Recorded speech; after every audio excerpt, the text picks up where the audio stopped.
નમસ્કાર, હું છું મહેંદી અને તમે જોઈ રહ્યા છો ન્યૂ ભારત ન્યૂઝ. સ્વાગત છે તમારું આજના ટોપ 5 ન્યૂઝમાં. ગુજરાતમાં ખેડૂતોના પ્રશ્નને કેન્દ્રમાં રાખીને આજે કોંગ્રેસ અને વિવિધ ખેડૂત સંગઠનો દ્વારા વિશાળ સ્તરે ખેડૂત અધિકાર ટ્રેક્ટર યાત્રાનું આયોજન કરવામાં આવ્યું છે.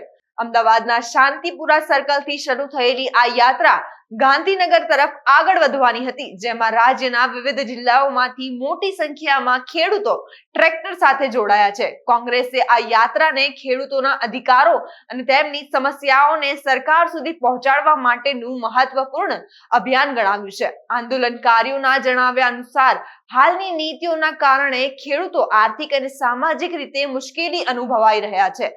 સરકારના આયોજન અને જમીન સંબંધિત નિર્ણયો અંગે અસંતોષ વ્યક્ત કરીને ખેડૂત સંગઠનોએ દાવો કર્યો છે કે ખેડૂતોના હિતોને પૂરતું મહત્વ આપવામાં આવતું નથી.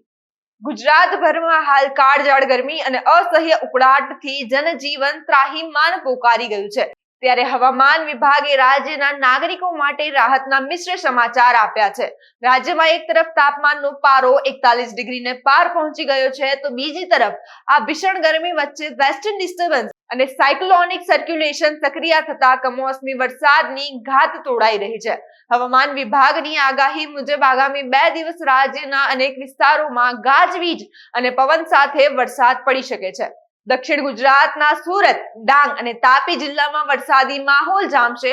આ ઉપરાંત નવસારી, વલસાડ, દમણ અને દાદરા નગર હવેલીમાં પણ વરસાદની સંભાવના વ્યક્ત કરવામાં આવી છે.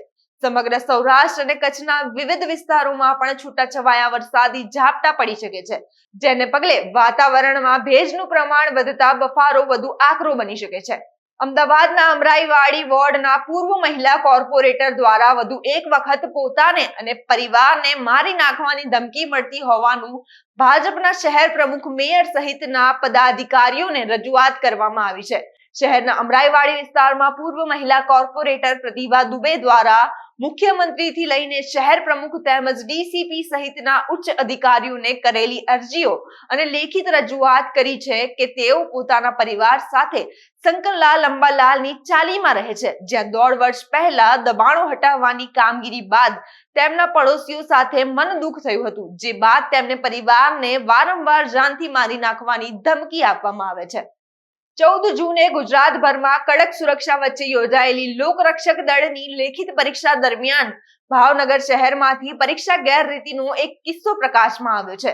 શહેરના વિદ્યાનગર વિસ્તારમાં આવેલા એક પરીક્ષા કેન્દ્ર પર પ્રતિબંધ હોવા છતાં મોબાઈલ ફોન સાથે પરીક્ષા આપવા આવેલા ધ્રાંગધ્રાના એક યુવકને સુપરવાઇઝર રંગે હાથ ઝડપી પાડ્યો છે.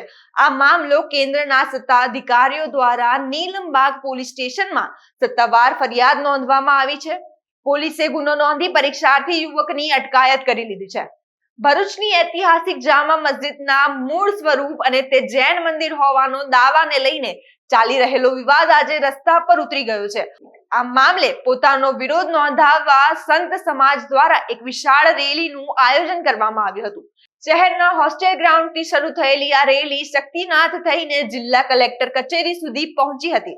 આ રેલીમાં ભરૂચ સહિત સમગ્ર રાજ્યમાંથી મોટી સંખ્યામાં હિન્દુ અને જૈન સમાજના આગેવાનો, સાધુ સંતો અને શ્રદ્ધાળુઓ જોડાયા હતા.